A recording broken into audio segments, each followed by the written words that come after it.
What's going on, Whisper Nation? Thanks for joining us on this Monday, August 30th, for our last mock draft of the offseason before it officially begins. We are doing a 12-team best ball where the winner of this best ball tournament is actually going to have a real spot in our TFW Listeners League 2022. So let's waste no more time. Let's get to it. Right here. Big Travie, Johnny Game Time Hicks. It is the second to last day in August. We got football in less than 2 weeks. How are you doing, Travie? Woo! I'm excited, man. I've had 3 drafts already. I've got 2 more this week. I've got another one this weekend with you guys in our League of Record. And yeah, it's just we're here. We're rocking and rolling. I do want to just make a note. I put on the link when we dropped it the 2021 Listener League. Obviously, as Austin said, it's the 2022 Listener League. So don't get confused by my typo. This would be entry into next year's league, as Austin said, if you win the best ball tournament, this one or the TFW #1 best ball tournament. But I'm doing great, Austin. Thanks for asking, brother. Dude, our League of Record, drafting at our original location in Flagstaff, Arizona. We started our League of Record in 2010. We can't wait to get back there for where it all began. And Johnny has been such an incredible part of our origin story. He was actually, without Johnny Hicks, there would be no League of Record. And without any League of Record, we would not have TFW. So I am so looking forward to being there with my boys, with Johnny included. Johnny, I just kind of wanted to know from you of what did like Flagstaff kind of mean? Of like, this is our spot, this is where it all started. So much then came from all of that. What does this reunion draft mean to you? I'm excited to get into it. It'll be fun seeing everyone and, getting back into that, reminding ourselves that it's about the people and not the game itself. It definitely was a part that started us on this path of really loving this game.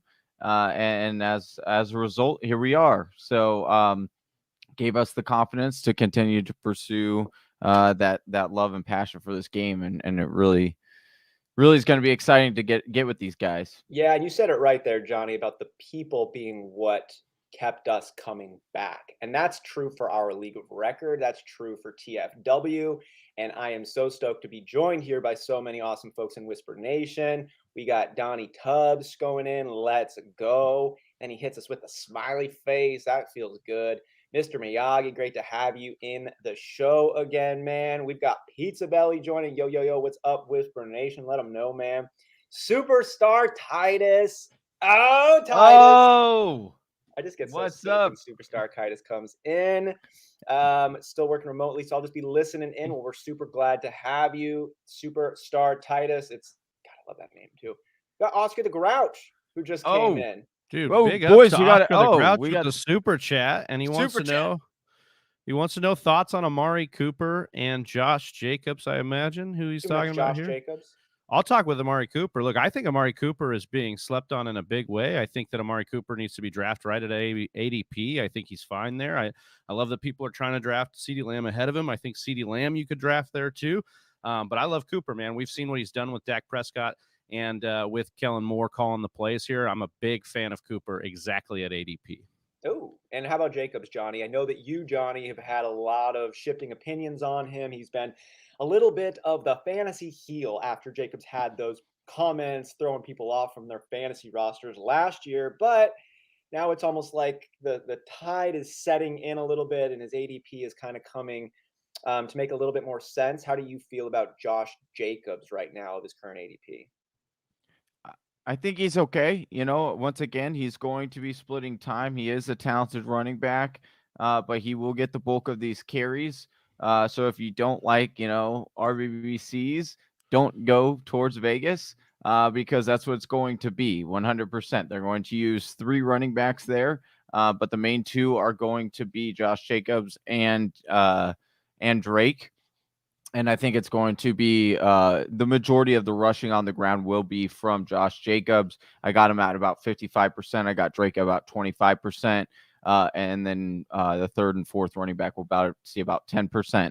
And as far as passing down work, if you're in a PPR league, I'm not super high on Josh Jacobs because he's not going to get that PPR work. So It just depends on what kind of league you're in and the type of risk that you want to endure on your roster. But, for where he's going in drafts, like you said, I do think that there is some value there if you decide to skip the very first few rounds and select some position roles there and want to grab Josh Jacobs a little bit later.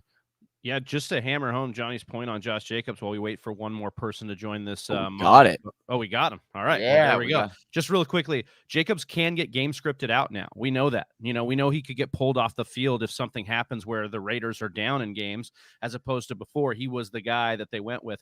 We know Gruden loves to run the ball, but Drake will come in when they need to pass. And this defense and that offensive line, this team could be down quite a bit this year.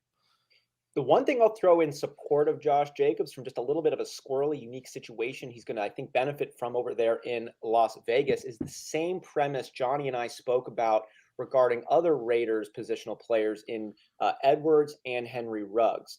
And we talked about Henry Ruggs potentially getting a slight bump because some of the internal conversation coming out of the Raiders situation saying Gruden's going to want to show the world that Ruggs, who was selected ahead of Jerry Jeudy and ahead of CeeDee Lamb, was not an awful draft choice. So he might force feed him just a little bit to try and show the world that it wasn't a bad take.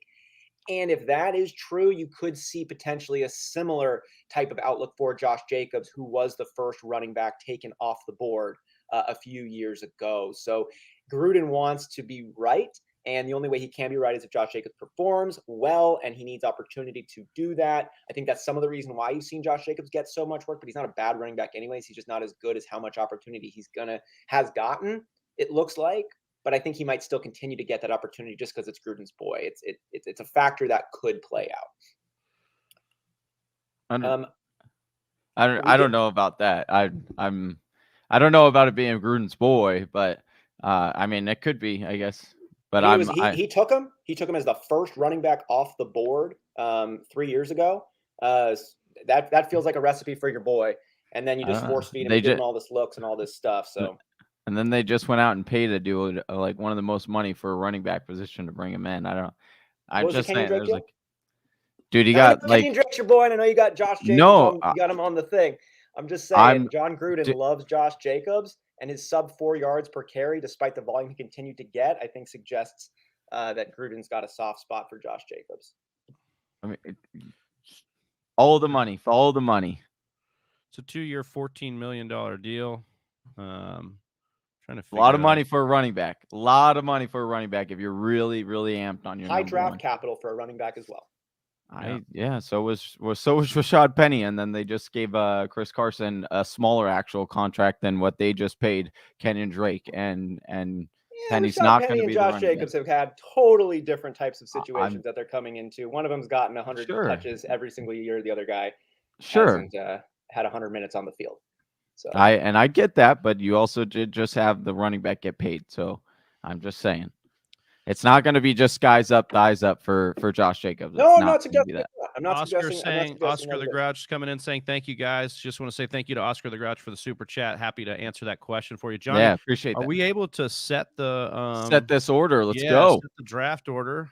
30 seconds. Let's see. Randomize this bad boy. Johnny, tell the listeners here of what the league rules are that we're about to get the draft started for. So we have 2 quarterbacks. I am going to super flex and no super flex. It's just you have to have 2 quarterbacks. So 2 quarterbacks, 2 running backs, 3 wide receivers, only 1 flex, 1 tight end, no defense, no kicker, and we'll add 1 more bench spot. We'll do 7 bench spots. I'm just going to change that right now because that is a very slow minimal amount of bench spots than normal. Normally it goes like 20, but we're not going to go that deep for this best ball. So that's what's going to. It's also PPR. So take note of that well. Full point, yes. Full point PPR. Okay. Yep. So that we have a minimum amount of roster spots you got to get. You got to get 2 quarterbacks, 3 running backs, 3 wide receivers. 2 running backs, 3 wide receivers. You're starting both quarterbacks? Yes. Can you explain to me what the difference is between Superflex and having to start 2 quarterbacks? You could actually put somebody else in your Superflex. Is that the whole deal? Yeah, that's the difference. Is in a super flex, it's actually you have the options, right? And this one, there's no option. It's you definitely have to start 2 quarterbacks. And it just takes the better of the 2. Yep. Yep. Well, no, Okay. it's starting No, both. it's gonna starting take both. Better of your if you have 3 or 4, Oh, it's okay. gonna So take it's not the a 2 super. best. Thank you for Yeah. clarifying. So it's not Yeah. a super flex. It's 2 quarterbacks. MF Yes. Cowboy says, I need to turn on my Discord notifications. I would have been in this. That's a good point, and I just want to drop that Discord link in here for everybody. I'm going to do that now. Our free Yeah, Discord. MF Cowboy, thanks for triggering that. And Whisper Mhm. Nation, if you're listening along and you haven't followed the Discord link, I think you would enjoy doing so. We get a lot of great information coming through the Discord link and a lot of early access to things such as our best ball draft that's going on right now. You can also have extra early access by signing up on our Patreon, searching the Fantasy Whispers at patreon.com and subscribing at the $5 level. You'll also catch a lot of the great content just by liking and subscribing to our main channel on YouTube. Let's go. But give it a like and a follow there on Facebook and Twitter, Instagram as well, as we've got information and content coming out there. But YouTube is our main channel. Like and subscribe there. And if you're enjoying what you've started hearing there, give us that thumbs up for this specific program.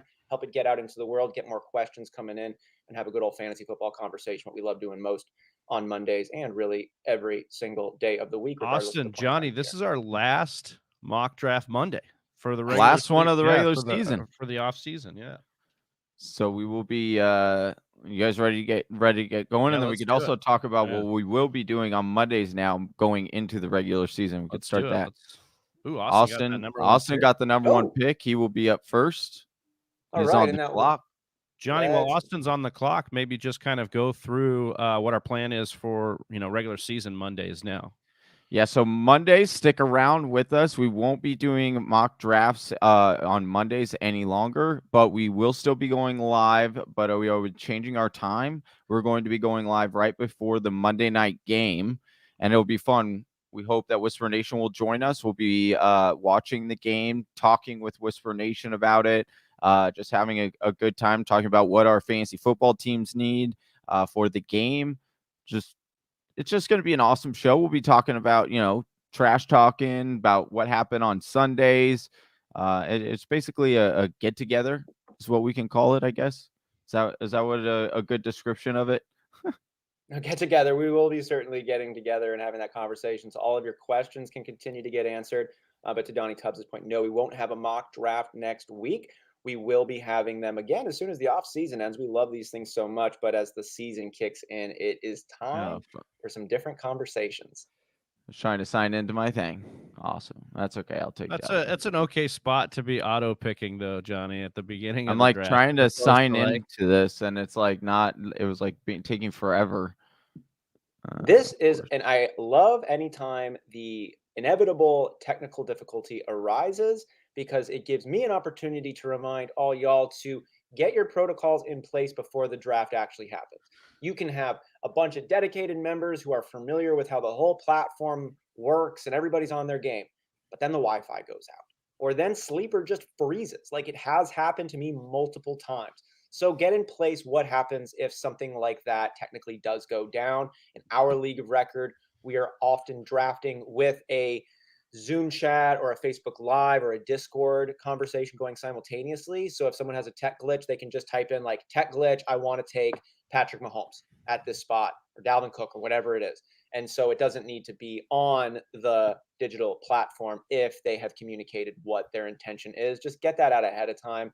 Work it with your league to make sure that everybody's on the same page, because tech glitches do happen. I'm so screwed. I shouldn't have done that.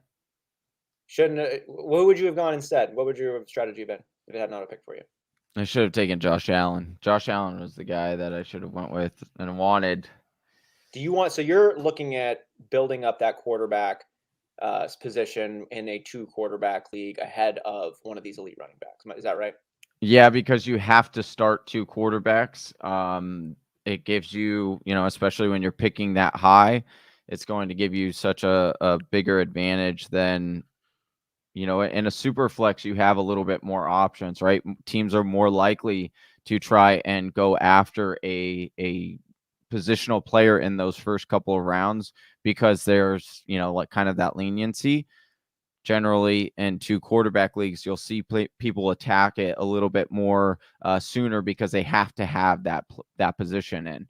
And so for me, Dalvin's going to be a solid, obviously one of the best running backs, and it's going to be fine. But what you could have had with a Josh Allen now in the second, I could be looking at, pairing him with probably like an Aaron Jones or something like that. And now I'm looking at a Dalvin Cook, and maybe if I'm lucky, I'm going to get, this third tier of quarterback here before it falls off. So definitely not what I wanted to do. We'll see how that ends up working out for you, and it could balance in all different kinds of directions. But Travi, you went ahead and just passed on the quarterback in rounds 1 and 2, went with 2 elites at other positions, and Alvin Kamara at the running back and Devontae Adams, wide receiver for Green Bay, in the second.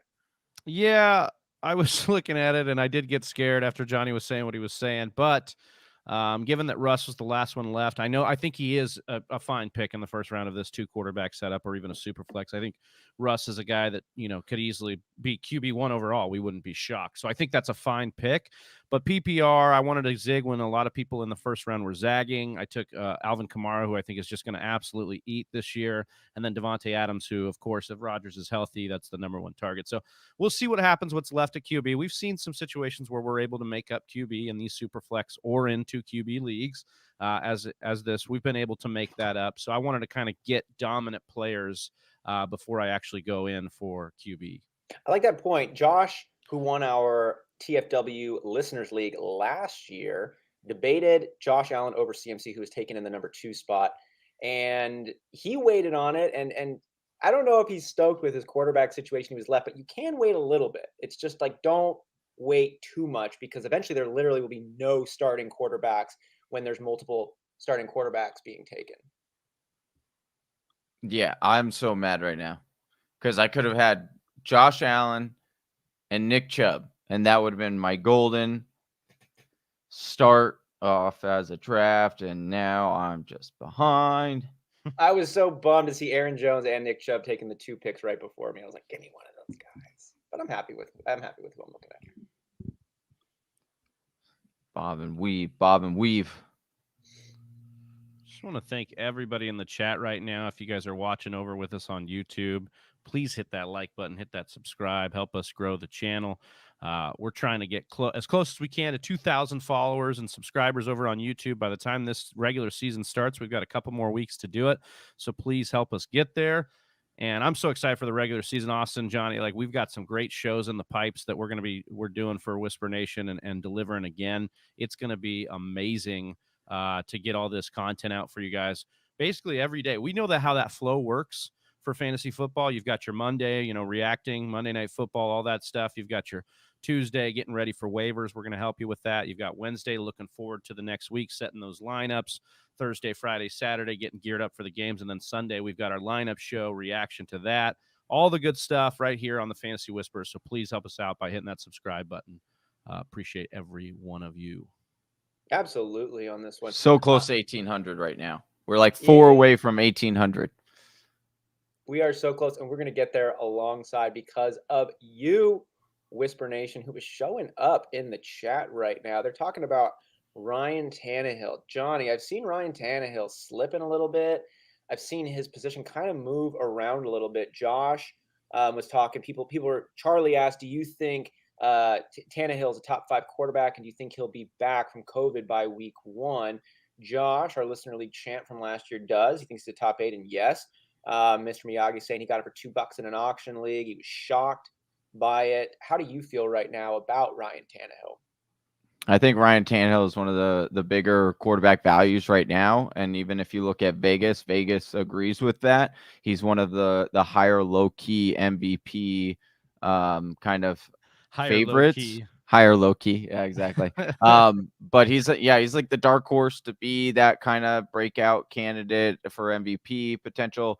We will also, the other big part of this whole thing that needs to be kind of mentioned, There is an upside of top 5 quarterback for Ryan Tannehill, absolutely, because of the sneaky rushing upside he has, or that, quote unquote Konami code. But the big part of that is, what is the health of Julio Jones? I don't think he can do it alone with just AJ Brown. And, if they're having to plug in Josh Reynolds or something like that because Julio can't stay healthy, I don't know if that potential can be met. But definitely getting him for $2 in your auction league is very awesome. I wish I could have done the same. He did not go for only 2. He went for he went for more than Tom Brady and Russell Wilson. That's how much people they already know, bro. They already know. Sucks. I like Tannehill, but I just can't see him as that next level playmaking type. I see him as a Matt Stafford, who's great, but I just don't see him breaking. We'll see. We'll see. And I think Johnny's right. He's going to need Julio and some of these other pieces, but we'll see. I always remind myself that he played with Adam Gase for so long, and we never actually got to see who Ryan Tannehill was. And when we've seen him recently, I mean, it's no surprise that he had his best season of his career last year with 33 touchdown passes, 7 interceptions, and I mean, with the rushing yards combined, over 4,000 yards. So, yeah. And he was a converted wide receiver, so that's why he's taken a little bit longer too, as well, to kind of break out as a quarterback. He was like a huge athlete coming into the NFL, and obviously he's starting to really get it in Tennessee. They have a good system that really fits him. Yeah. But again, he's gonna need that second wide receiver to be Julio and to be good and not be injured and in and out of the lineup the whole season. Especially considering they got rid of Jonnu Smith, who I know was hurt a lot, but did provide another playmaker. They did get rid of Corey Davis, who was whatever, but it was a option for them. That's gone. So they do have the Ferk Daddy. Needs Jonnu Smith. Needs Julio Jones. They have the Ferk Daddy. Austin, just to appease your playmaking questions on Tannehill, most passing touchdowns of 50-plus yards in the last 2 seasons. Aaron Rodgers 6, Kirk Cousins 6, Ryan Tannehill 6. So he's up there in guys that can throw the ball deep and get it done. And he's got 2 playmakers at wide receiver now. This is an offense that has consistently been run heavy. I think it could swing the other way this year for sure. Not saying they have Derrick Henry. They're not going to not be run heavy, but I'm just saying they won't be one of the most run heavy teams of the generation this next year. We'll see. I love what AJ Brown could do. I think he's super, super talented. I know he's going to help get some 50-plus yard touchdowns for Ryan Tannehill too, no doubt. Oh. All right, I'm on the clock here. I got to focus. Travis. Yes, sir. You get nervous? A little bit. So I passed on Stafford thinking I could grab him maybe on the way around. Obviously, that was not the case. I should have been more easy daddy, kind of following the same flow I was going with. I should have known he would take one there. But I'll see what happens. I think there's some upside guys that we've talked about here. They obviously come with more risk, but I'm really excited about the team, especially in PPR that I'm putting together outside of the quarterback.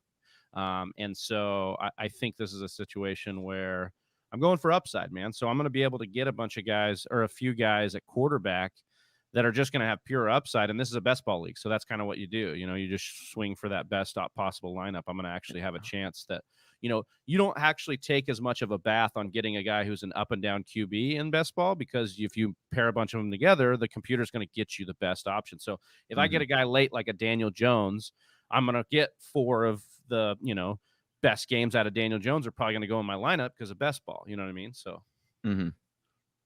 I agree there. And just for anybody who's tuning in who isn't super familiar with best ball, your best option is what fills in for that week. So you're going to have guys on your bench. If they're performing better than anybody else, they're automatically placed in your starting roster.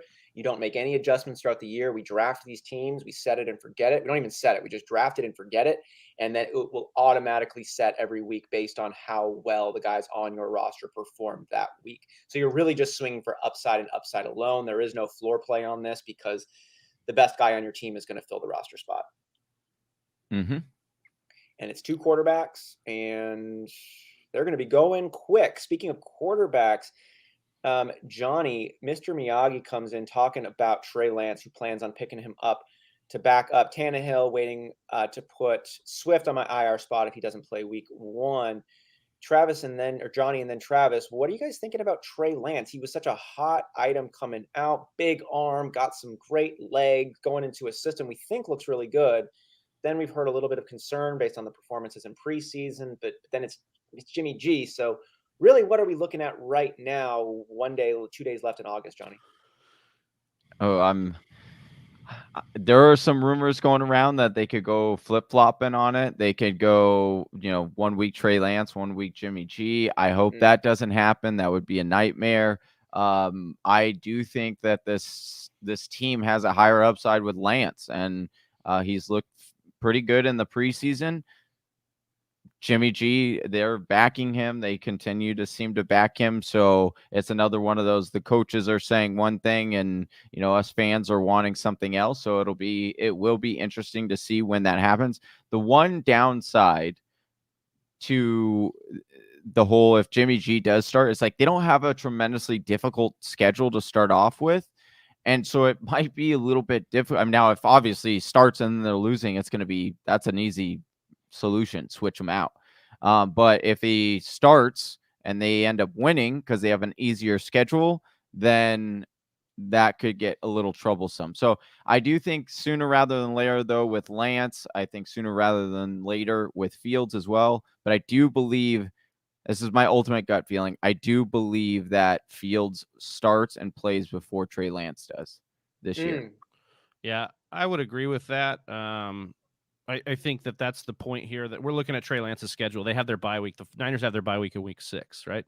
So you could definitely see a situation where they evaluate after week 6 and say, like Baltimore did in the past with Lamar Jackson and other teams have done with their quarterback, hey, is it time to turn the offense over to the young guy? I think they have the ability to look at that and go there. So if you're looking at Trey Lance, especially in best ball, my favorite pairing for him is Kirk Cousins.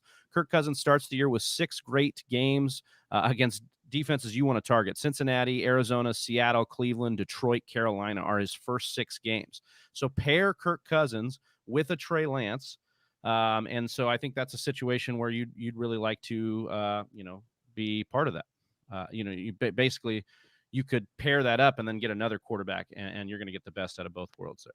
Good breakdown here. I want to get another good breakdown here for Rock Out, who just threw $2 our way. Appreciate that, man. There we go. We'll hoe ourselves Appreciate out for you, that. Rock Out. He asks us, my team is quarterback Josh Allen, running backs Christian McCaffrey, DeAndre Swift, Javonte Williams, and Michael Carter. Wide receivers are Justin Jefferson, Deontay Johnson, Jerry Jeudy, Antonio Brown, Callaway, and Corey Davis. He's trying to trade DeAndre Swift for a better RB2 wide receiver too. Johnny, I know Swift is your boy, but I'd also know you're a logical thinker. What do you think about this dynamic here? Do you think that's a smart move for Rock Out? I think that's what he's looking to get on this one. I'm going to make my pick. I mean, Swift is your second best running back. Like, I think you could potentially get more in a deal for Javonte Williams simply because there's more hype around that mystery box of what Javonte Williams could be. And so me personally, I would probably try to go out and trade Javonte over a guy like Swift, especially in a PPR league. He's going to be an absolute monster. He's going to get around 100 targets this year in that offense. So I still really like DeAndre Swift. I think people are sleeping on him a little too much. I just want to make a point and Rock Out, like, do what you want with your team. I understand trading so much fun in fantasy football, but we haven't seen any of these guys play a snap of regular season football yet. Yeah. So I don't know why I'd be coming in when you have all this depth at running back right now. CMC, Swift, Javonte Williams, even Michael Carter. Those are the dynasty league. Yeah, like this is an option for you to actually cash out on one of those and then look to trade afterwards. I love your wide receivers. You're talking about wanting to get a better wide receiver too. You've got some stacked wide receivers, man. I don't know that you need to get a better wide receiver too right now. And if you want to trade Swift, you want to trade Swift out. Sorry, Austin. You want to trade Swift out? Go for it. I get that, but the upside is still there. It's all right there right now. We haven't even seen him play yet with this new offense, with this new scheme. So I just be kind of hesitant to trade anything until I saw some arrows going in either direction for these players. I think that's a great breakdown there too. And with Swift, the only concern that I'm looking at is injury. And it does have the start with the concussions, with some of the other stuff. It does have the makings of one of these short-lived careers. Like, it could be, I know Johnny's face and it's there, but like you don't want to see a guy starting off with such intense injuries to have such a cap put on his opportunity this early on. It's a little bit concerning. Now, if you can sell him without any of that concern and you can get primo value where someone's just not even valuing or considering that injury risk we saw last year, and you can get what his value is with that not even being a part of the mix, I'd say go for it, because then you don't have to encounter any of that possible sludge, honestly. But because then you're just, it's an equal shift. But if you can't, if you don't think he's actually going to get hurt, and you don't think, you think he's going to come in and be one of the best running backs of that class, which he totally has the possibility of doing, he's got the role, he's got the opportunity, he's got the talent, and you don't think it's going to happen, then just forget about it. But if you can trade that risk away to somebody, I'd say that's not a bad move if you can get somebody equivalent who doesn't have that type of injury concern or plays for Detroit. Yeah, I don't think that there it there's is, baby. there's no injury concern when it comes to DeAndre Swift. Like he had a Yeah, there is. concussion. No, there is injury concern. He has a groin issue right now that's keeping him out of practice. Yeah, but he's That's the injury. all How much time hold did he on. miss with concussion? All beat reporters have seen him in practice since this whole injury to the groin came up, and have said that he looks great. There's no doubt in their minds why they don't see him suiting up for week 1. And we talk about concussion. So many players get concussed. Like, you're one of the biggest advocates for Brandon Cooks, and Brandon Cooks is literally one concussion away from being out of the NFL because he's had a million of them, but that hasn't it doesn't. When you're talking about, he's had one concussion. That's not like a series. It's not a series of concussions. It was blown out of proportion because AP made the comments that he did, but it was stated after that, hey, he was just trying to look out. It wasn't as bad as what the article made it out to be. Is what it came out afterwards. I hope he came back out and balled out. Like, I hope you're right. I love watching DeAndre Swift play. I hope it was overblown. Some people have more intense reactions to concussions, and when you're a running back compared to a wide receiver, you can't go a game without avoiding head contact. Like, you can be a wide receiver, catch the ball, step out of bounds. You can't run the ball through the tackles and step out of bounds. Like, your head is going to get smashed. And if he is susceptible to concussions and he has drastic impacts from them, like, yeah, you're right. I am the biggest advocate for concussions on these things, and I'm a little bit concerned.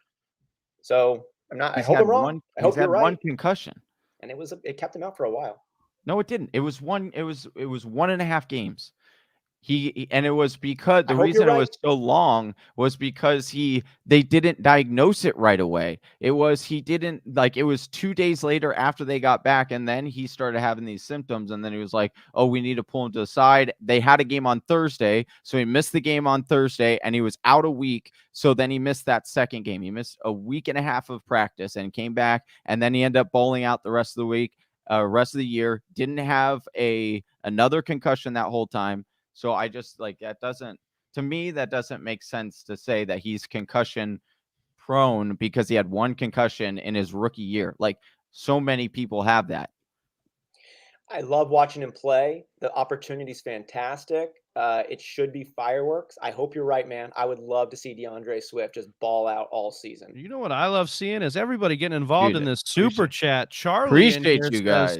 Peep my questions in the chat, Charlie. So we'll start it off with this one here, and I'll actually pitch it over to you, Austin. How do you feel about Fournette this year with Rojo and now Bernard back in the lineup here?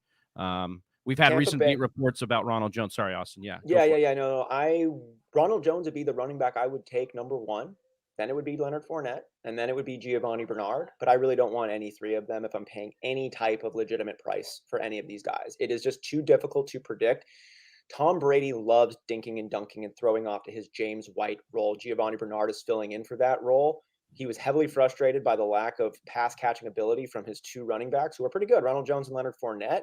It's just going to be divided up a lot. There's a ton of playmakers on that team. I love what Leonard Fournette could do, but Ronald Jones showed us that he was no slouch. He's a good runner as well. I'm giving the slight edge to Ronald Jones, but I think Leonard Fournette has the most raw talent. He just needs to be activated. He needs to also be healthy.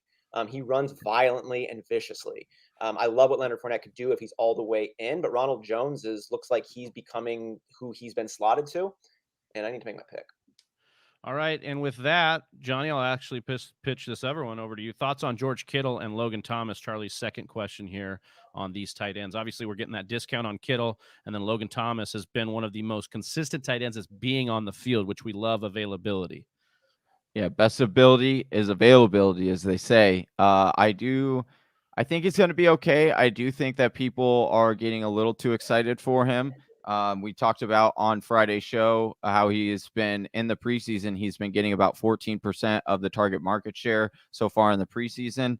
I had him even before that. I already had him as I had him slated for 15% market share on that offense. So it's actually been down from what I projected. And I still don't have Logan Thomas as, a super high rated tight end. I just think that the touchdowns and the majority of the bulk of the plays are going to go to the wide receivers. We have to remember that Alex Smith is the check down king, and he's so prone to use his tight ends, so prone to use his running backs, and that And is Dwayne not Haskins, who was over there, who just fell in love exactly with Logan Thomas too. right. Exactly. So I just think it was a perfect kind of storm last year. And now as a result, luckily his ADP hasn't gotten out of control to where, you're having to pay up for that as of right now. But I do think that he's not going to be what we saw last year. Garrett And I want coming to in add in here the last thing again. with Logan Thomas, I haven't been looking at Logan Thomas at all. When I've seen how much Ryan Fitzpatrick has thrown to him above his normal use of tight ends, I'm considering Logan Thomas as like a deep tight end or a dart throw. And I have Logan Thomas in our dynasty league. So like I'm a Logan Thomas lover. I got to benefit from him to help take me to a championship last year. There's a lot of tight ends I'm taking ahead of Logan Thomas. We got Garrett Crumreen in the chat as well. He says, "Peep my question in the chat." Thanks for all these super chat donations, guys. We Man, really really appreciate it. appreciate it. I'm in a keeper league with Aaron Jones and Jonathan Taylors as my keepers. Would it be a better move to go for a wide receiver 1 or Darren Waller for my draft this weekend? I'm going Darren Waller. Yeah, well, and I think the value you can get Waller at as opposed to trying to take one of those top wide receivers there too, because wide receiver is so deep, you'd be able to attack the wide receiver position later on and try to make up for that. So that's actually why I'm with you, Johnny. I would take Waller here because the levity and the scarcity at the position. Mm-hmm. If you lock in one of those big guys and you've got your running back set, like you're attacking your draft in a major way. Mm-hmm. Is this talking in the round 1 position? I mean, it would Yeah, be it's available, right? Like, would you take Darren Waller over Devontae Adams? I Yes. mean, I don't know. If I have those two Depends running on, yeah, it backs, depends on what I have there. Yeah, exactly. I think if I'm starting my league with those two running backs, then yeah, I would actually probably go with Johnny's point here. And the point is you get the tight end locked up, and then you can go later on in wide receiver. But if those two are being kept, it's likely that Adams is being kept. Mhm. Like we're not going to get quality wide receivers in this keeper most likely. So if Garrett wants to chime in with the rest of his roster build or what other keepers are available, like what are the top wide receivers available, that would be kind of nice to make a better judgment. But yeah, I think that's a great point too on Darren Waller because he is such a unique position. He is in that Jimmy Graham role of years past where he is the number 1 option for his quarterback and he is a legitimate talent. Like Jimmy Graham was a wide receiver in a tight end's body. Darren Waller is the same type of thing and he is Derek Carr's favorite option. Like he's going to be like a back end wide receiver 1 anyways, but at the tight end spot. Mm-hmm. So it's a huge positional advantage. Like there's nobody else who's going to even come close in there, so minus your Kelce's and potentially your Kittles and maybe Hawkinson. Maybe if Pitts does something unseen, but unlikely. I looked up on the points per game average and overall points where a position would score. So Waller came in as wide receiver 15 and running back 15 if you equated the points over.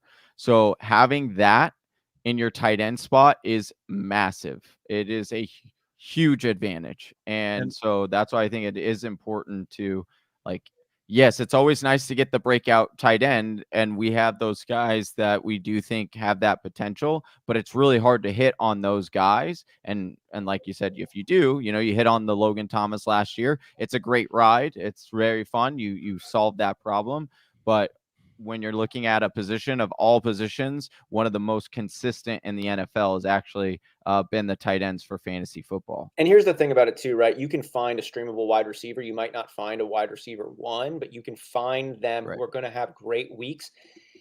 The only chance you really got for a great tight end week is multiple touchdowns if you're picking up a waiver wire dude. Like, you're not going to find a Right. guy who has 90 plus snap percentage. You're not going to find a guy who's heavily involved in the passing game in between the 20s. Like, it's just not going to happen, but you're going to be able to have that opportunity on the wide receiver waiver wire market. Last point I on got the different Waller picks. versus Adams situation that, Austin was kind of bringing up. And yeah, I get the concern there. But if we talk about Waller versus the elites at the position, only a handful of targets behind Kelsey last year at the tight end position, and tied Devontae Adams for red zone targets last year with 27. So this is a guy that can reach the target total of the elite tight ends and reach the touchdown total of the elites in the league at the receiving position, whether it be wide receiver or tight end. So that's, Waller, just a premium guy that you want to get if you have the shot. Yeah, Garrett saying, to add to my question above, a lot of the best wide receiver ones are taken. Ridley, AJ Brown, and Justin Jefferson are still available. Yeah, and I think I'm taking Waller ahead of all those guys. I'm with you. Yeah. It's consensus, Garrett. Take Darren Lock Waller. it in, Garrett. It rarely happens, Garrett. Oh, shit. Excuse me. All right, Noah Fant. It was taken. Pay attention. I thought we had a. Never mind. That's my bad. I'll take Noah Fant. Corey Davis right before me. I love the Corey Davis come up right now. I wanted him. That dude's ADP needs to go up. He went for all the way up. He went for 14 last night in my auction league. Where am I at? I'm gonna reach a little bit for this. No, I'm not. No, I'm not. How much time I got? No time. Well, we'll see what. No. Not on the go. Yeah, your favorite tight end, dude. All ones to auto pick. Oh, dude, that was like, I had an accidental auto pick. I had a draft this last weekend. I was also working tending bar at the same time. And we had a rush come in, and I just missed like drafting Marquise Brown, who I don't mind Marquise Brown, but he's got the injury concern right now. And it was just like, man, I had big plans, and it just wrecks you. It's just like, it's emotionally not something that you're easily make up for. I want to bring in here a little talk of draft psychology. I got to find the author of this. She wrote such a great article from Yahoo last year about how she prepares to get sniped. And the basic crux of the whole thing was, if you got 3 spots before you and you got a guy you really like, pick out 3 guys you really like and just plan to get sniped. Expect it to come your way and have your backup plan already in line. And then if you don't get sniped, great, you get the guy that you really wanted. But if you do, you were already planning and building for that reality to happen. Because to Travis's point, it sucks. It's not just you lose the guy you wanted, you lose all of the brain juice that you were putting into making that selection. And then you feel so deflated and you're like, I'll just take the next guy. And you end up making a bad choice because you have no endorphins in your system because you got the rug pulled out from under you. So just expect the rug to get pulled out. Keep your endorphins, keep your focus, make a plan, and hit the next guy. There's a good guy available, I promise. I love that, setting expectations. It's almost like, you do in regular life, in real life, you're like, hey, I'm not expecting the worst, but I am trying to, brace myself for maybe a bad situation, for Murphy's Law, so to speak. And I think that's, if it can happen, it will happen. Yeah. So I'm going to take Logan embrace Thomas, the worst even though we were trashing on him. I'm taking him here because I realized we're in round 12 and I don't have a tight end yet. So. He can have some good weeks for you, right? And in a best ball format, if I can get one more guy that kind of can counterbalance some upside play too, that's going on down here, then we'll be sitting pretty. We'll be like some other guys here. Getting to some of these questions that we got going in the chat here. Thoughts on AJ Green? Charlie asks. I love AJ Green this year. I think it's all pure upside. You get him so late. He could be one of your last picks in the draft. And he's a touchdown. He's got pure upside for touchdown. Like, would we be surprised at all if he caught 8 touchdowns this year? I don't think so. And I think AJ Green is just a guy that, all the reports, Johnny can talk to this, all the reports coming out of Phoenix are that he's on a really good page with not only DeAndre Hopkins as a friend and as a colleague, but also with Kyler Murray and their chemistry out there. So I'm excited about AJ Green, who we've seen how it changes scenery, has affected, yes, negatively wide receivers in the past, but when they're really good caliber wide receivers, a Randy Moss, a Stephon Diggs, a DeAndre Hopkins, to name a few, those impacts actually are big, and especially for fantasy. So I think that AJ Green has a chance to really shock and outproduce ADP this year. I don't want to take my auto pick. Don't auto pick. Oh. My heart is literally beating so fast. Sorry to switch the subject there, but I just looked up, like, giving you getting my some slot. time, dude. What an ally there. Wow, that was nice. Be careful. Ooh. Yeah, that's one of the terrible things about it. My heart is literally going so fast. The only big concern with AJ Green is obviously the injury stuff. Like, he has a history of injuries. Sure. But the nice thing is, once again, and we had a lot of, I appreciate a lot of commenters on, if you're watching this right now on YouTube, who commented on, because I made the comment about Julio Jones, and then I brought up the fact that if you want as a somewhat similar ceiling, and you also want or you have that injury risk, it would be go for AJ Green over Julio Jones in drafts. And a lot of people didn't like that comment. But my argument is just that they're both injury kind of prone players, or they're starting to prove that way. And we do know that they both have shown sparks over the last couple of much more Julio than AJ Green. But like Travis said, he is now in a position where he's going to be the number 2 and not the number 1. And he's looking healthy so far through camp, and that rapport should be there. So I do think that there's okay, I'm making sure my guy wasn't taken. Good. Oh, a big out shout out to Josh. I didn't see it in the comments, dude, but thanks for looking out, bro. Austin, I'm not going to pick. Take off auto. Yeah, that's what. Yeah, he had your back. He was your ally there. Yeah.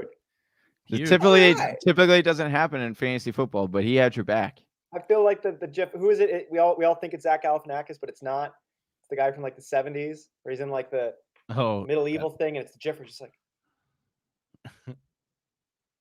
You know what I'm talking about? Oh, that isn't Zach Galifianakis? No, it's like I think it might be Grizzly Adams. Right? No, is it? Are you kidding? You're blowing my mind right now. I 100%. Parents' generation. I sent that GIF yesterday in our League of Record.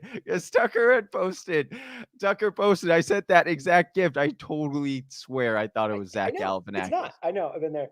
Late birthday gift from Josh. Yeah, thanks for knowing, man.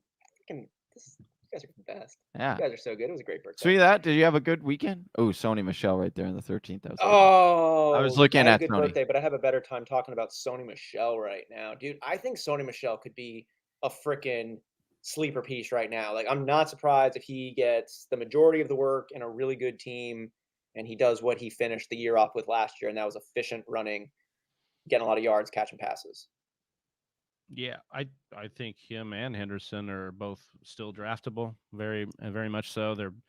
Michelle is definitely one of the ones that you like to target as an ambiguous backfield running back going super late. You know how McVay loves these players that he's played against before. He just they had the one game in the Super Bowl that he was really good. Let me see who I'm going with here. I just my big thing is, well, we had Shefty come out and say that he believes Sony is going to be the lead rusher there, which caused me to, put some pause on me still going with Henderson. But then as I think about it more and more, the thing I struggle with the most for Henderson, and whether or not I truly believe he'll be the lead guy, I think they will end up going with Sony up until if and when he gets hurt, because Sony is a much better running back all around. And I think that that's what Sean McVay wants on his field the most of the time. Like, he wants a running back that's not going to tip his cap as to whether they're running or passing. And Henderson cannot pass catch. And so that's what makes me really kind of nervous for Henderson's value. And I'm actually starting to lean towards more of the Sony. I know it sounds disgusting, but he's going relatively free right now in drafts. And to me, if I'm taking the dart throw now, because that backfield has now become a dart throw backfield because we aren't certain, I am going to go with the Sony because I do think I'm going to go with the Sony. Like, I'm going to go with the Sony PlayStation. Santa, please.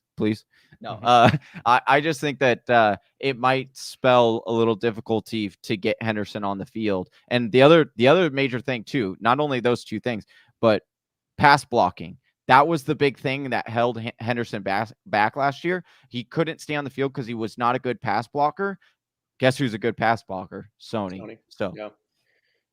The pass blocking point is huge. I think that's a great point, Johnny. I will just say that both of them caught around 63 balls in college. So it's not like the one is greater than the other at pass catching. We haven't seen Sony be used as a pass catcher at all in the NFL. In fact, New England never used him as a pass catcher, remarkably. I don't know why. And so to say that there's some clear advantage, I don't know that there is between the two. I will say as a overall running back and as a pass blocker, absolutely, that's what keeps you on the field.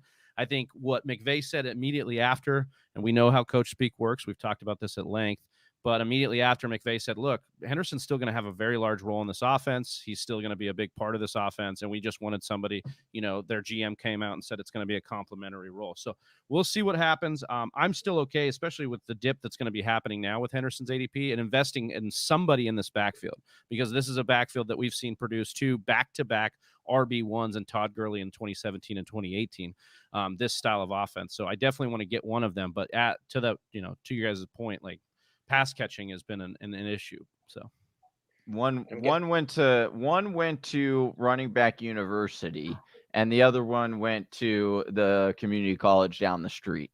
I wouldn't compare the pass catching from Sony and the pass compare identical production. Okay. No, because hold on. Who was Henderson? Okay. Who was Henderson? No, answer me this then. Who was Henderson competing with in college for touches? Tony Pollard.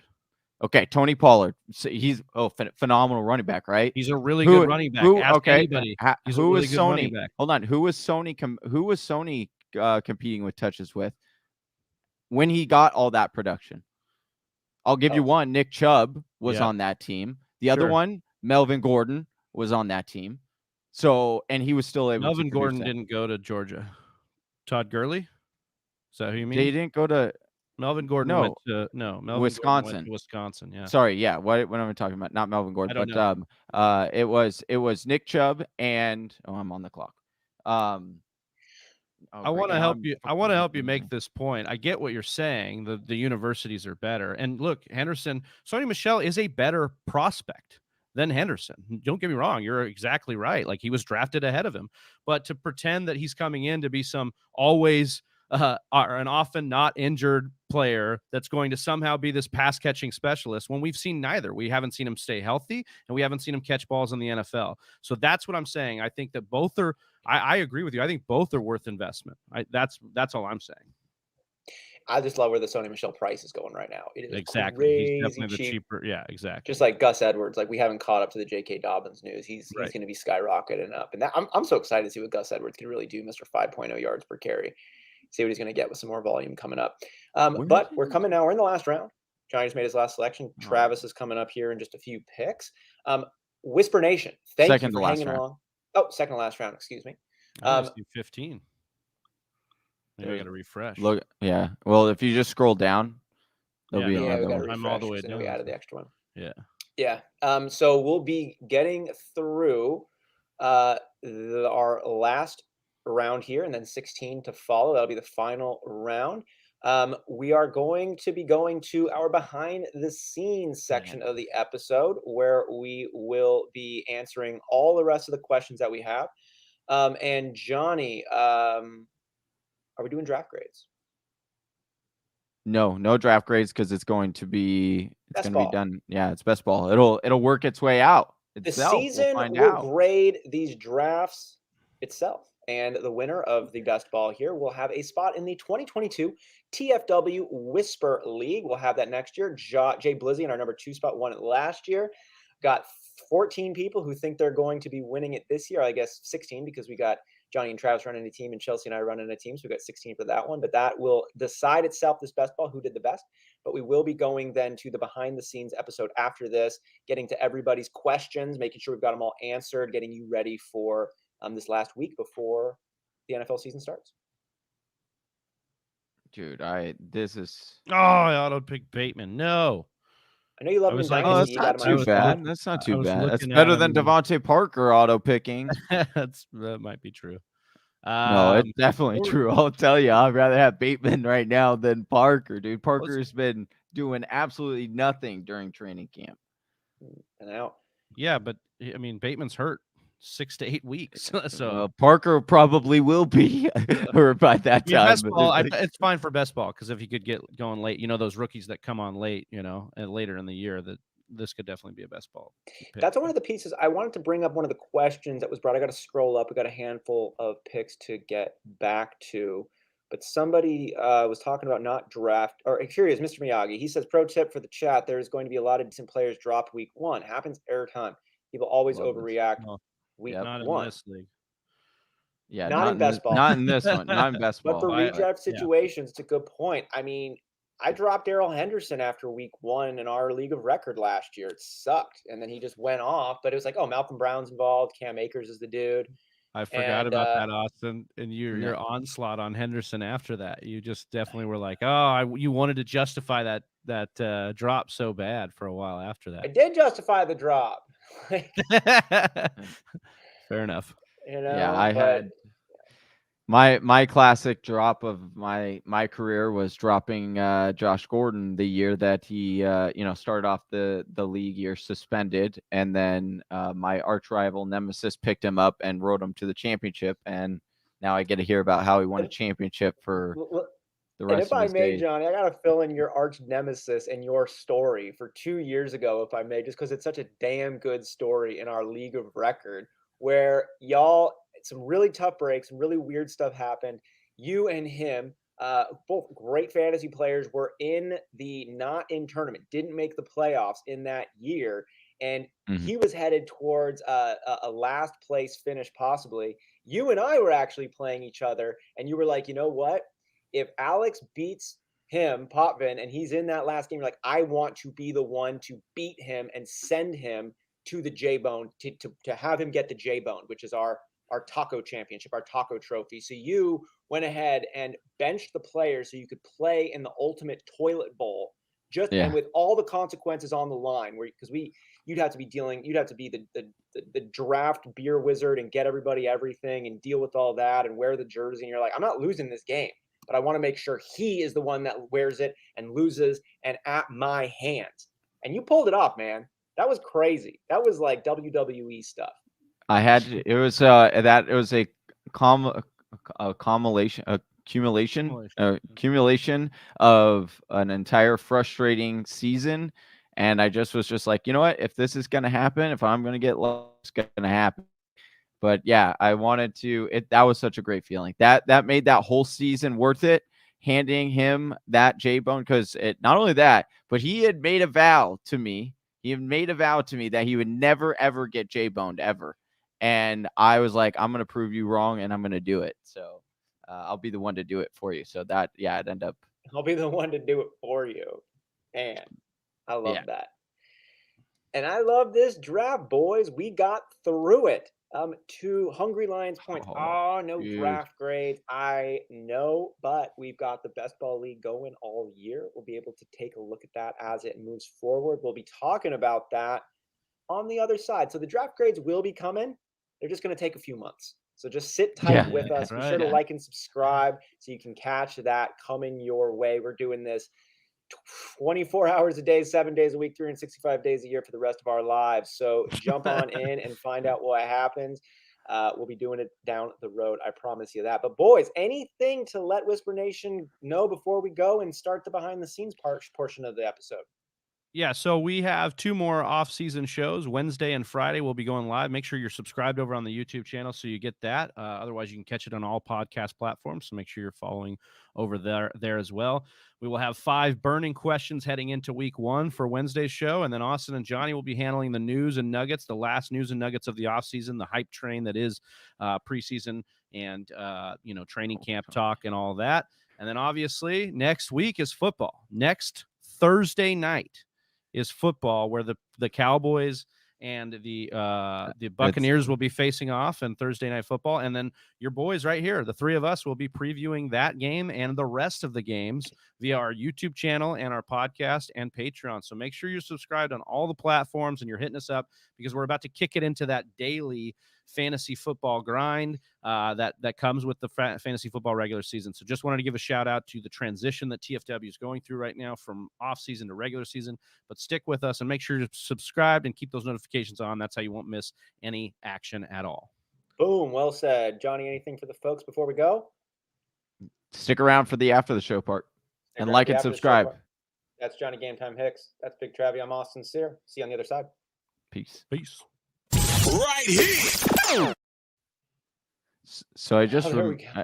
I just realized my ring light is not on, and that's why it's like I'm looking at my screen and I'm like, why is it so dark in my room? Like I knew it was like overcast outside, but I was like, there's no, and then I'm like, oh, no wonder the ring light is off. So not a big. Well, I shiny. actually just didn't turn my notice ring light on, much. too. That's right. Big Travie rarely looks at me on the screen anyway, so that's why he was like that. Yeah, I put googly eyes. You want to make me camera. listen? You want to make me listen and look at you? I got to do both of those things. Man, that's a tall task. And draft, dude. I'll have to talk and to draft. my agent about that. That's what we're gonna need. That man. Put the googly eyes. Just a little googly eyes. Yeah. I wish they did have like a little square right next to it though, because it's But anyways, that's what we do here. Whisper Nation, you're joining the after hours section of the show, behind the scenes. It's great to have you with us. I want to make sure we get to everybody here's question who's asked it in here. So Hungry Lion, who said, thanks, fellas. Man, thank you for all the great questions, contributing to the show. It's really freaking cool, man. It's awesome to have you come in on board. Almost just working the back way up here. Go ahead, Johnny. Three super chats today on today's episode. How cool is that? Great questions too, man. No, yeah, they're lucky that Jade's sleeping for work, or else they would have gotten some 3 Ric Flairs. That's what they would have gotten. Oh man, yeah. So I do want to make sure that we do get to everybody's question here. I dropped Demon after week 1, first year, and he finished him for. Ooh, that sucks. Darius. Yeah. That one's pretty brutal. Sorry to hear that. Monty's my boy. Yeah. I wish I would have picked him up from you in Dynasty a few years back when you offered me for your favorite boy, Josh Jacobs. I don't remember. You say that I offered you for Josh Jacobs, but I don't remember that one bit. I don't. I do. It's probably in the I don't chat. remember ever liking him. No, you did. It was after year 1, because I was like, it's a severe downgrade for me, because it was the crux was Terry McLaurin and David Montgomery on your side. No, you wanted to give me Devontae Adams and David Montgomery, and I was the crux of the pieces was Terry McLaurin and Josh Jacobs plus draft picks. And I think it was actually before you made the Julio Jones trade with Travi, because you were, or it was after that, because then you got him from him there. No, it was, and I was no, because I got Monty. I didn't have Monty from the start. I got Monty a while in. Jeremy. Yeah, I got Monty from Jeremy. I traded Monty to Jeremy. Yeah, and then I got Monty last summer from Jeremy. So I don't know why I would. I don't know. I don't know why I would trade you Adams and because both those players are better than Josh. It was Jacobs after the rookie season. McLaurin. After the rookie season, I just have Josh to Jacobs was looking like a beast. Josh Jacobs was a first round selection across the board in redraft leagues after his rookie year. Like, we had a lot of great comments. Obviously, the super chat and questions that came in, but maybe no comment better than MF Cowboy. Best ball draft? I've got the best balls in the league. Howdy. Because of his purchase from Manscaped. Yeah, that's right. We'll have to get him on the Manscaped. Got that what promo, a transition TFW. We got to get back on man. Go ahead TFW and man. pick up your go ahead and pick up your Manscaped cleared for takeoff. That's right. Free promotion on that one. How about that? Big Travis could barely look over that. The whole it's like this. Yeah, exactly. I just kind of like that. We got some other questions here. I want to make sure that we did get to everyone. Yeah, let's do it. If you guys see any, let us know. That we're missing. Just working my way through these. Mr. Biagi, LMAO, way to bring in the Manscaped. Yeah, we got the button for it. We got the button for it. Oh, I saw this one earlier. If you don't mind, I want to flash this one up. Josh A says, keep trade cut. Darrell Henderson, Gus Edwards, Josh Jacobs. Johnny, you want to start this one off, then Austin, then I can weigh in. I'm keeping Gus Bus. I'm trading Josh Jacobs, and I'm cutting Darrell Henderson. That would be my 3. I am sitting with you, Johnny. I'm there. I agree. I could shift between who I would trade Gus or Josh, whoever gave me more hype. at this point. That's what I would do. But I'd be cutting Darrell Henderson. He just has the lowest floor for me. Like, there's a world where he is spelling Sony Michelle. I don't think that happens, but there's a In a world world where Yeah, Darrell he's Darrell Henderson. Henderson's definitely injuries continue and his he's finger probably the falls off. most he's probably the most boomer bust out of these guys. Maybe Jacobs has a little more upside, but I think Henderson may have the most upside. Definitely the lowest floor, though, as Austin said. That's for that's sure. the thing. Jacobs just got that nice floor, and Gus is. I mean, who did Mr. Miyagi say don't trust Gus? I think Mr. Miyagi came in here. Yeah, he said don't trust Gus. And I get it. I've been a huge Gus Bus fan. I love so many things about it. But when he started to get more work last year, it was the first time I at least ever seen Gus not be able to keep surmounting that 5.0 yards per carry. He looked a little bit more like he didn't look like a Superman running back at that point. So I'm not surprised if he ends up becoming a little bit more of just a jag. I'm also not surprised if he is legit. I want him to be super legit. And I think he's going to be one of the more interesting storylines to watch this year because he's finally getting that opportunity to be a big dog. We'll see if he can take advantage of it. MF Cowboy, would you take Julio Jones, Brandon Ayuk, and Hyde, and then give up Diggs and Russell Gage in a 14-team PPR redraft? No. So Hyde is going to get used more than people think he's going to get used. That's the problem. What are you basing that off of? Preseason and what the offensive coordinator has done throughout his entire history as a coordinator. We have the relationship with Urban Meyer from Ohio State. We have Carlos Hyde just never really giving up relevancy. We saw it last year with Seattle. He always just seems to stick around. I think there's a few things working in the favor of Hyde being used. But so then with that said, Johnny, you still don't like this deal of getting Julio Jones, Ayuk, and Hyde, and you give up Gage and Diggs. I think you've been on the fence saying that OZ was the guy in Atlanta to be the secondary piece to Calvin Ridley. But you're still not comfortable with giving up Diggs here. No, because Diggs is the best player in the entire deal, and I don't want to give up. And it's not even close to me. Like they're like Julio. The next best guy on here is probably Ayuk. Ayuk, yeah, honestly, and it's like In full disclosure, you are off the Julio Jones wagon. You're not. Julio Jones is at not cost right now. It's terrible. Yeah, it's just and again, when you're dealing with a player, like I said, I always don't look for injuries, or injuries will find you, especially with what we've seen. It's not like this is the first time Julio's dealt with when Julio deals with injuries, it's like he's out for multiple games. You don't know when to play him. When he comes back, he has over the last couple of years. Is that true? Yeah. He's missed 9 games over the last 2 seasons, and 8 of those were last year, but has consistently played through injury. He reminds me of Chris Carson of the wide receiver position. I know he's always dinged up. He's always on the report, but he actually misses less games than you think. It's not more than a few a year, but last year obviously was very significant. The bigger question mark for Julio is why are we still drafting Julio at ADP of last year when he's not with Matt Ryan? He's not the number 1 option on his team. He's not part of a pass-happy offense anymore.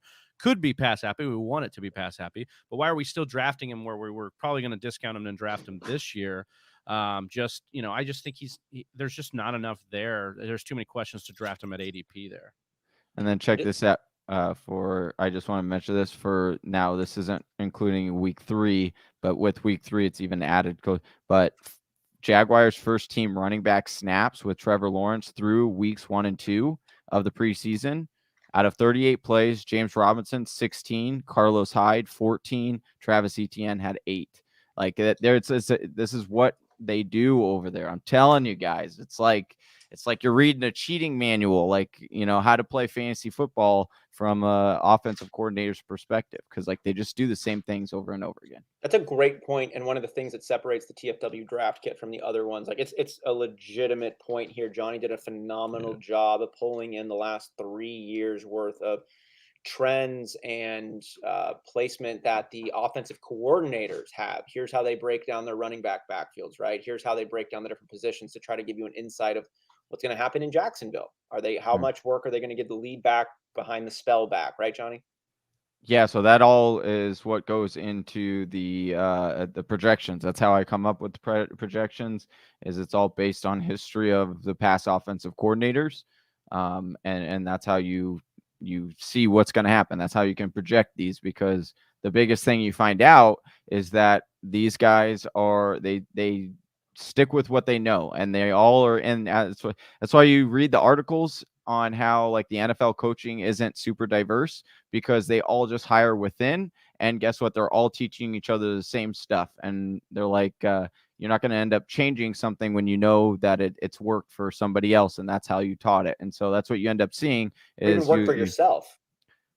sorry, This is what you've done and why you've kept getting jobs, why your name has right? been praised and things. And if it ain't broke, don't break it. And maybe it could be better, but are you going to do with what you think is best, or are you going to do with what has worked and you know it works and you're familiar with it and you feel good about it? And hey, it's a coin toss at the end of the day, anyways, you're saying. Yeah, They're Feeling going to good do with what about they've it done. is what we're going to try and do with your lineup decisions each and every week. So part of what goes into the draft kit and part of what really goes into our matchup show each and every week will be this start sit situation. MF Cowboy asking, okay, so do you all do a week by week start and sit? Great We will question. have a start and sit column every week on the website, so an article so you can physically read that. Team of writers here at TFW will be doing that. And then our matchup show, man, both shows, part 1 and part 2, are essentially a start sit show. We go through the stats. We tell you who you should be concerned about, who you should be excited about each and every week. And then, of course, we do our start sit show or our lineup decision show every Sunday morning. So gear up for that. We're really excited for that. Guys, I'm pumped for this matchup show. This is going to, like we started to fine tune the process last year. I'm just really excited to get into it again this year. It's a beast of a show, but so much fun to take the lid off and look into each team's outlook each and every week. And so, if you guys are listening right now to the behind the scenes section of the episode right now, that I cannot agree with Travis anymore. We sit down each individually and spend, anywhere from like 3 to 8 hours doing deep dives into next gen statistics, common box scores, rewatching film, really pulling out the impactful bits of data and narrative that we witness week in and week out and compare those then to historical metrics, the rest of the league and whatnot to help give those decisions. It's really about doing that work and putting together the impactful narratives based on our decade plus of experience, and then conveying that to you in we take a 3-hour research session and condense that into 30 seconds of what it is. So then you don't have to do that. You just got to like, subscribe, and tune on in. And that's the service that we're happy to provide. Johnny, thoughts on AJ Green, Mecole Hardman, and Emmanuel Sanders as sleepers? I know we talked a little bit about AJ Green, but what about Mecole Hardman and Emmanuel Sanders? I really like Mecole Hardman. I think his upside is, especially if you're a fan of, wanting to have a piece of this Kansas City offense. He's like one of the cheapest pieces you can grab, and he has a tremendous amount of upside because he's, he can hit a home run. Like to me, I rather have Hardman than Ruggs, like they're like the same type of player to me, right? Like you're drafting them for that upside breakout potential, like when you're weak kind of player. I think Mecole Hardman gives you that at a little bit more consistent rate on a much happier offense. And so I do really like Mecole Hardman. The last name, sorry, what was the last name on there, Travis? Because I wanted Sanders. Emmanuel Sanders. So it's a good point. I've been struggling a little bit with ranking these guys as far as pass catching because Stephon Diggs is supposed to get a massive amount of the target share there. The difference is last year he got that massive amount of target differential because there wasn't really. I mean, they had Cole Beasley. You started to see Gabe Davis emerge at the end of the year. Now with Gabe Davis actually having a really good preseason and really I'm really more so interested in Gabe Davis over Cole Beasley and over Emmanuel Sanders, just once again because he has that bigger play upside. And I do think that Josh Allen is really developing. He's not just locking in on one player anymore. He's really going through his progressions. You really see that. And so I do have that is my one big caveat and concern with Stephon Diggs this year is he going to truly get the same amount of target market share that he got last year? And I just don't know if I see it with all those weapons. But we'll see. Obviously, the one thing he's got going is that Allen completely fell in love with Diggs. Like he obviously loved that guy for the talent that he had. Superstar Titus, it was good to see him back. He said, "I am really digging Austin's team. Big Travie killing it too." Austin, I wanted to ask you if you had like a favorite pick of your squad, just really quickly of the one you were able to put together. Thanks for the question. Honestly, man, there's the leaning towards the upsides picks on this one. So, like, I like my Paris Campbell in 15-1. I don't think he's going to perform all season, but he's got the type of play style where he could have, 120 yards and 2 touchdowns that game because he had Yeah. 2 catches he took for 40 yards. You know what I mean? You love to see Wentz getting back-to-back practices in and looking like he's going to actually come back at that week 1, barring any setbacks. So yeah, that's a huge Williams, upside pick there. Like, love Will the Mike Williams pick. Yeah. Mike Williams, same kind of situation. Johnny talked about a Ruggs, talking about a Mecole. Williams is not the same burner type, but the same type of ceiling from a number standpoint you're looking at because he can catch those bombs. He should be a touchdown target. It's just about health, but that's why I don't know. He's like my 4th receiver or something like that. Comes down. And then Tunyon. Actually, I love my pick with Tunyon at the tight end spot because he could get 3 touchdowns multiple games because of his rapport with Aaron Rodgers. Lazard is the number 2 behind Devontae Adams. So, like, there's just a lot of opportunity to catch tutties. And Tunyon's shown that. I like that. So those are some of the picks, I think, some of the later dart throws I was happy to put on my team. Johnny, we were talking about Swift and the injury prone earlier, and I have been scared about the groin, but I wanted to bring up Mr. Miyagi here. Looks David Montgomery had a groin last year, and I got him for $6. And I had to be reminded of this. Good thing on Mr. Miyagi, like Montgomery had the groin coming into last year. Remember, he slipped and fell or something and kind of pulled the groin, and we were like kind of really concerned. And he ended up doing what he did last year. So I think hitting into the beat reporters and actually, what you said was really important here and then I did learn on that. I did look up this piece and it said that it's a study they had 34 players in this study, and they had found that the average player missed 1.5 games. 4 players returned to the competition in the subsequent season, if I can get that word out there.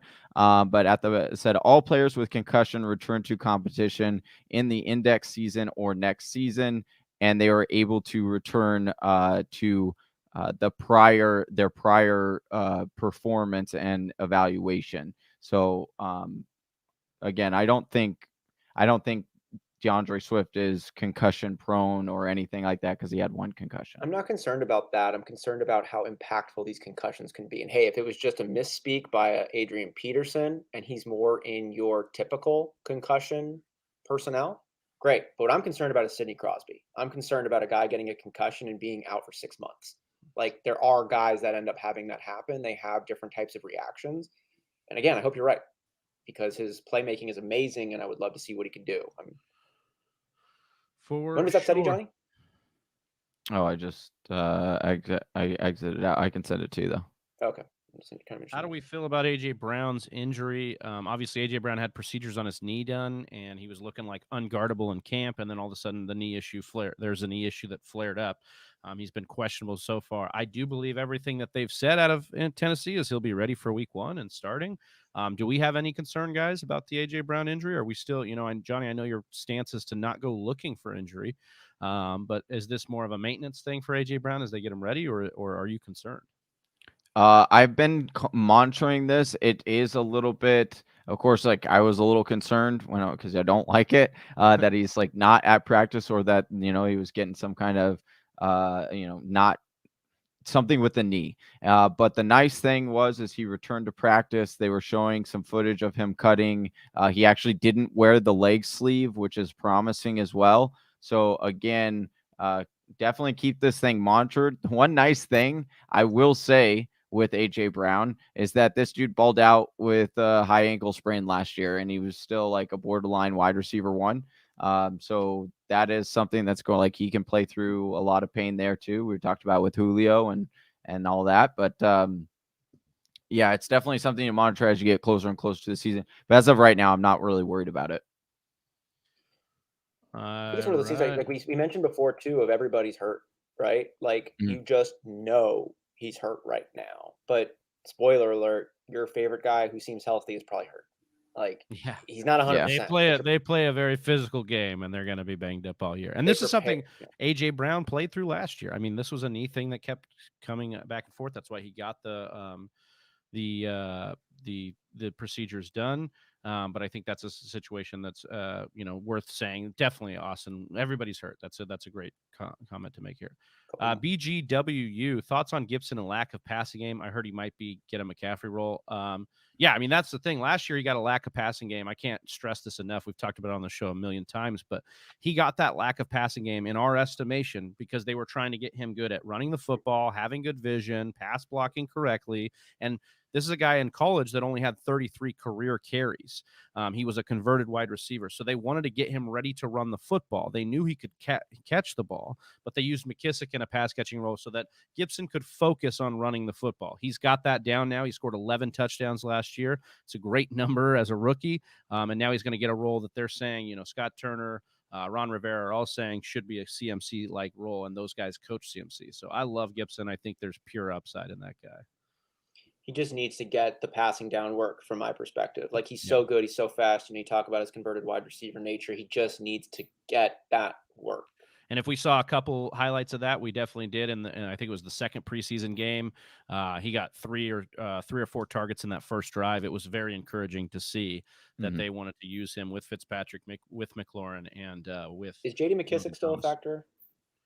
I mean, I think he could be. Definitely, he's going to spell him, but I think we have to, it's definitely a faith. It's a leap of faith thing that we're going with here, but everything makes sense. And sometimes you don't want to assume rational coaching, but I think in this case, we actually can. We can assume that they did the things they said they were going to do. We can assume that they last year were comparing Gibson to CMC, and they gave him a reverse role. Like, CMC got more receiving work than he did rushing work in his first year. But they give Gibson kind of the reverse of that and said, no, be a runner. And then this year they're saying he's going to get that CMC role. This is our guy. I don't see why they would go away from that, especially a guy who was such a playmaker, scoring 11 touchdowns last year. Same head coach? Yep, that's right. Do it 420. Hi, guys. Half PPR, Dynasty, Gage or Callaway? Thank you. Give me Callaway, baby. Callaway's got the chance of being a number one. There's just so much going for Callaway right now. He's so sexy to kind of invest in right now. Just some, and then you got your boy Winston coming out there. I love ESPN stat. More deep balls thrown in that game by Jameis than any other QB last year for the Saints. Oh, dude. Yeah, that was the problem. I'm telling you, I watched tape on this offense last year, and bro, it was like back you were playing back in high school, like you would get a quarterback, you'd be like, this dude, like he can't throw more than 10 yards, like let's scoot up to the line of scrimmage, like, or when you're in kickball and you're like, hey, this person sucks at kick, like scoot up, like it's not going over your head. And that was what was happening with the Saints last year. And so that's why, like, they knew that Drew Brees couldn't go deep. And so, like, they were just creeping up their safeties. And, dude, Winston will do the opposite. He's like, I'll air it out. To the moon. He's like, Callaway, just run to the moon. Like, I had 30 interceptions in a season before. I'll do it again. You won't. That's good stuff. Do you want wide receiver 2 Julio Jones or Deontay and redraft 14-team half-point PPR? I think we know the answer to this. Deontay. Did you see what Big Ben came out and said? You see the quote by Big Ben? He said he was like poo-poo times or PP times, but not all. No, he didn't. No, he did not say that. He said that would have been a better quote than what I'm sure he said here. He said that no, actually, it isn't a better quote because he came out and quoted and said that Deontay has he said he's been getting himself in shape over the offseason and he stopped eating Butterfingers, and since then he has caught everything, he's gone his way, and he said that Deontay will be a top 12 wide receiver this year. That's what, for fantasy football, that's what he said. Was that what he said? Look it up. Yes, look it up. Go look it up. He quoted it. Ben has also said some really dramatic and weird things over the past, so right. I'll take that with a grain of salt. I love Deontay at ADP. I think he's a great. You can come on over. You can drop your Jamar Chase. Here's what I would be investing more in the wide receivers. Claypool. I'm not dropping Chase Claypool. I think Claypool and Deontay have room to feast in an offense that's been top 5 in passing attempts pretty much whenever Ben's healthy. So they can say all they want that they want to run the football. They were the lead league in pass attempts last year. So even if they run a little bit more, they're still going to be a pass-heavy team. And I still think with all that talent at wide receiver, you want to invest in the wide receivers. So, I don't mind Deontay. I've come around on Deontay. I thought it was a Deontay versus Chase Claypool thing. When asked that question, Deontay versus Chase Claypool, the answer is yes. Draft them both. Yeah. The answer is. I don't even hate Juju either.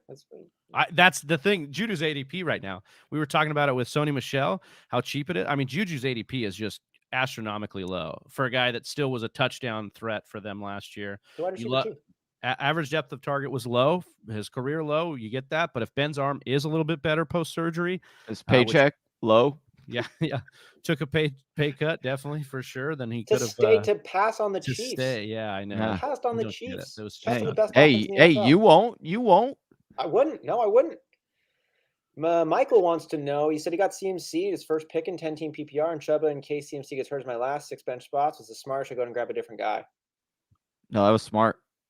Did you Yeah, I guys said it- see? Oh, I'll tell you. Austin, I know that we talked about it on Friday. How I was like, "Oh, there's could be that potential that they don't check down to CMC." No, that was wrong. Did you see how much Sam Darnold? By the way, Sam Darnold looked great. He looked really good in that preseason game. And he was just mad checking down to Chuba Hubbard, excuse me, in that game. like which you were doing the Chichia. Yeah, I should have. It would have been more smooth. But yeah, no, I definitely think that CMC is going to get a lot of work. Yeah, and Chuba had broken out. I know if CMC went down, the clear-cut handcuff is not yet determined. But if I had to put a bet on it, I'm going Hubbard. Yeah, I would too. I think this year's a little bit more of there's a little bit more talent in Chuba Hubbard than we saw in Reggie Bonifant when we were doing the same thing last year when we were like, oh, it's going to be Reggie Bonifant that's CMC's backup. And then it was Mike Davis. And people were like, oh, crap. So I think Chuba Hubbard is actually, I would put my hat in that ring. But we were doing the same thing last year. So if somebody else pops up, don't be completely mad at us. And Michael Jennings, I did the exact same thing in the TFW Listeners League here. I took CMC in the first round, and I took Hubbard somewhere down at the bottom. So I'm with you. We roll in this one together. Which fantasy football platform is your least favorite, guys? Ooh. My least favorite. I don't want to come for this, but I do. I'll just do it anyways. I don't like Yahoo. I'm sorry. I'm sorry to Liz Lowe's. Really? I'm sorry to Matt Harmon. Really? I'm not a fan of Yahoo. Oh, I'm not. Mine would be ESPN. I cannot stand ESPN. It bugs me. I think that it was funny. I saw a tweet today that said, if ESPN platform or kudos to ESPN platform for never evolving their fantasy football app, despite everyone else wanting them to, or all the other platforms continue to evolve it, they stay the same. Kudos to them. Yeah, ESPN is the absolute worst. I don't know the last time I did an ESPN one. It's been at least 7 years. I think ESPN's fine. I think ESPN and NFL are fine. I think Sleeper's still my favorite as far as user interface and less clunky and just all the things you can do. I like having the deck of all of your leagues together, and that's definitely the most leagues I have are in Sleeper. So that's definitely something that wins it for me. But yeah, least favorite I think for me is Yahoo. I just think it just looks like more like MySpace compared to like the interface. Yeah, it looks like a MySpace platform. It's just like it's very because it makes you and pick old. your top 8.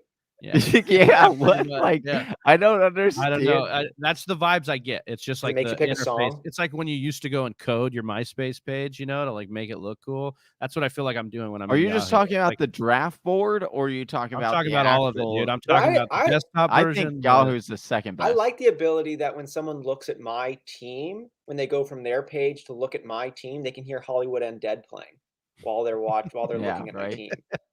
Yeah, and it's changed to like black and green font, and it's like highlighted. Yeah, no, that's that was like always the you come to school the next morning. Yo, why did you change your music on the back? Like, what does that mean? What does that mean, dude? I used to get or like when people would just be like, why'd you change your song to this song? You're like, I just like this song. It was a good song, so I put it on my background of my MySpace. Yeah, bro. What does it mean? Are you?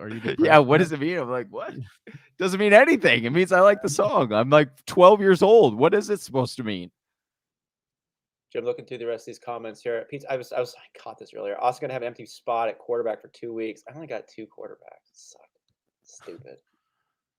I needed 3. It was tough with this best ball format. People were snagging them right when you wanted to too. That was just the 30 seconds too. It got me a little bit. That 30 seconds one got me shook a couple times. Yeah. Remember, Johnny, just a little peek behind the curtains. Johnny was so adamant about switching to 30 seconds for this week, and it bit him twice with the auto pick. No, 3 times. 3 times. He mentioned it twice. I saw him on a third Luckily, the third time, or the first time I got lucky because it was Dalvin, and it was like, okay, it ended up being okay. But the second time it happened, yeah, it was Dallas Goedert, and then there was a third time near the end, so it didn't matter as much. But a lot of cats name in here. Mr. Meowskers. I like that. Love for the Oh. felines. I like CD Cup Edmonds for Eckler, who wins full PPR redraft. Johnny and Austin, this is a great point about the best player on one side of the trade being traded, but this could be that Could be example. CD. Yeah, this could be that example of actually I might take the left side, the 3 for 1 here, because you can replace Edmonds, or you can replace Eckler a little bit with Edmonds. If your wide receivers are weak, then you've got Cooper Kupp, who we love right now, and then also CeeDee Lamb, who's just an absolute stud. So I actually, yeah, to Austin's point, it could be CD that ends up being the best player in this deal. Oh, that's a kudos though. That's a fairly even trade. Like if I've seen one, like kudos, like Eckler for CD, Kupp, and Edmonds. That's pretty even trade. But yeah, it would again, depend on rosters. But yeah, I think right. you're trying to make up the I'm taking the left side too, just because if Yeah. Eckler, and I hope this doesn't happen, but if he plays at his floor and Edmonds plays at his ceiling, those guys aren't too far apart. Oh yeah, And right. if CeeDee Exactly. Lamb takes a big jump, he's a top 5 wide receiver in the NFL. Yeah. So you might end up getting a even running back, and then you get Cup a at his super stud, ceiling and then with Kupp. Stafford. Cup Yeah. at his ceiling with Stafford could be top 7, top 8. You know what I mean? So yeah. Even if here's the thing, Austin, I think even if Eckler hits his ceiling, and which in my opinion is like top 5, he ends up finishing top 5 this year in a PPR, and then Edmonds were to also, be a solid, like I have Edmonds finishing, top 16 or like RB 16, RB 17. So even if that were to happen, you're talking about, and then that's not even that big of a difference. And then again, yeah, like you said, CD has the potential to be top 10, and Cooper Kupp's been there before. I have him just outside of my top 10.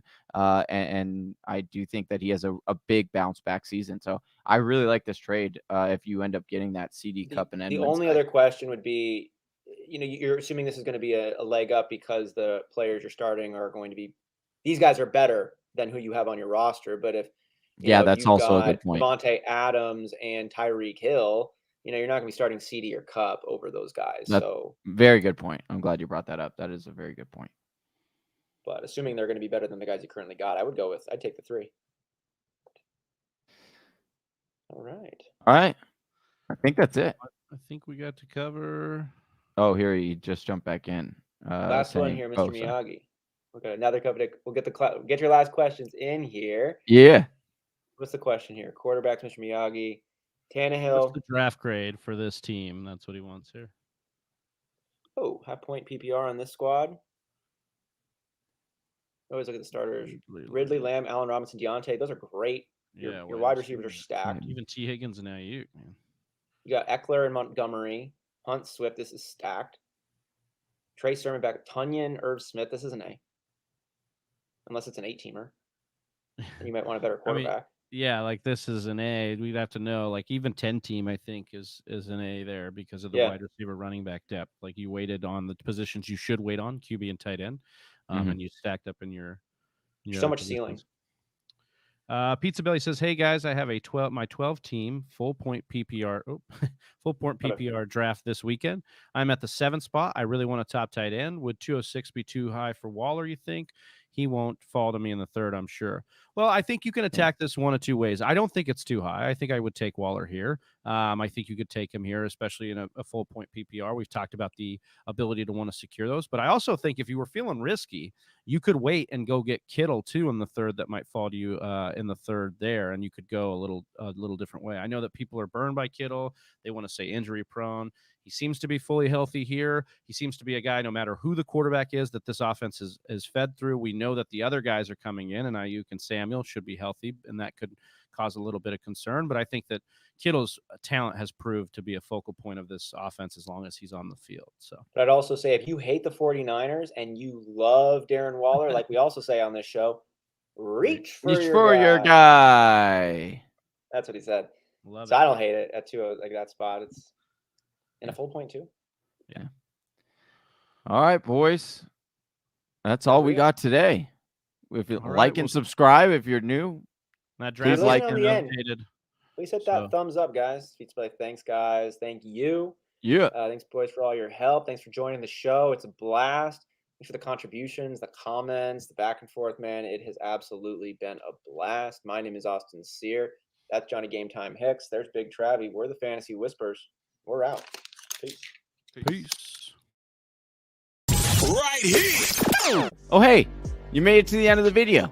If you like what you saw and you want to learn how to dominate your own draft and win your own league, head on over to thefantasywhispers.com and grab your copy of the Fantasy Whispers Draft Kit today, or click the link in the description below.